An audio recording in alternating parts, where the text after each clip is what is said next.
Mams, apa kabar? Hari ini kita mau ngobrolin satu fase yang sangat ditunggu-tunggu nih.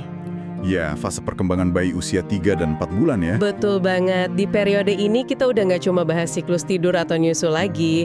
Misi obrolan kita kali ini tuh mandu Mams buat ngenalin pencapaian seru si kecil. Di masa yang sering dibilang fase bangun tidur ya. Nah iya. Setuju sih. Di rentang usia ini bayi itu bukan lagi sekedar makan dan tidur loh, Mams. Momen interaksi nyata yang menggemaskan itu baru aja dimulai. Wah, kita mulai dari bulan ketiga dulu nih. Ada momen lucu pas si kecil tiba-tiba kayak sadar kalau mereka tuh punya tangan dan kaki buat dimainin. Itu lompatan yang besar. Mereka beralih dari yang tadinya cuma ngamatin, sekarang jadi pengen berpartisipasi kan? Bener banget, apalagi pas lihat mereka mulai mukul mainan gantung. Itu prestasinya rasanya besar banget. Betul. Koordinasi mata dan tangan mulai sinkroni di titik ini. Dan senyuman mereka juga udah beda.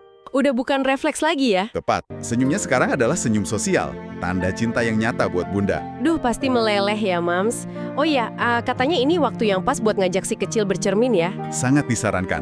Mereka bakal takjub banget lihat bayangannya sendiri. Pasti gemes banget. Atau pas lihat wajah anak-anak kecil lainnya di cermin. Itu bantu visual mereka. Masuk akal sih. Tapi ngomong-ngomong soal aktivitas luar, di 12 minggu ini ada checklist kesehatan krusial kan? Betul, ada jadwal imunisasi rotavirus dosis kedua. Sama kombinasi DTaP, IPV, dan HIP itu ya? Ya, vaksin ini tuh ibaratnya tameng super buat mereka. Efeknya memang kadang bikin rewel sedikit. Atau demam ringan gitu kan? Jadi moms perlu peluk si kecil lebih erat aja setelah suntikan buat nenangin mereka. Nah, masuk ke bulan keempat nih, Mams, harus makin waspada. Soalnya tiba-tiba semua benda itu masuk mulut. Semuanya mau digigit ya? Bener banget, kancing, perhiasan, atau kalung bunda itu rawan ditarik dan digigit. Tapi sebenarnya kenapa sih mulut yang jadi alat eksplorasi utama? Karena bibir dan mulut bayi di tahap ini punya jauh lebih banyak ujung saraf sensitif dibanding jari tangannya loh. Oh, pantesan. Jadi lewat gigitan, itu otak mereka memproses info baru tentang tekstur dan bentuk benda. Selain itu, penglihatan mereka juga makin jelas terhadap pola yang rumit. Luar biasa ya. Dan mereka juga mulai aktif meniru suara bunda kan? Iya banget. Makanya terus ajak mereka ngobrol. Karena mereka sebenarnya sedang berusaha menjawab pakai celotehan itu. Seolah-olah ngerti gitu ya. Terus dari segi fisik nih, ada pose lucu kayak gaya terjun payung pas tummy time. Mengangkat dada dan kakinya sekaligus itu kan? Iya persis. Banyak juga yang udah mulai berguling. Tapi siap-siap juga sama drama air liur nih. Nah, itu drama gusi yang mulai bekerja. Meskipun giginya belum tumbuh, gusi mereka kan mulai aktif. Berarti Mams harus nyiapin titer dingin atau kain lembut ya. Sama bib atau celemek ekstra dong pastinya. Wajib sedia stok banyak itu mah.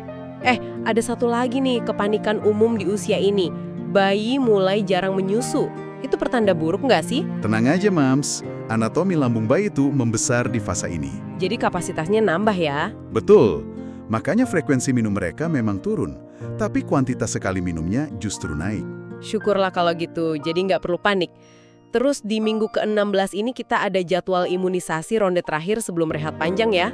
Iya, ada meningitis B, pneumokokus, dan DTaP-IV HIP lagi. Pastikan jadwal ini nggak kelewat ya, Mams. Dan satu pesan penting nih. Kalau Mams ragu soal fokus mata atau asupan susu bayi, insting bunda itu tajam loh. Setuju banget. Insting ibu jarang salah.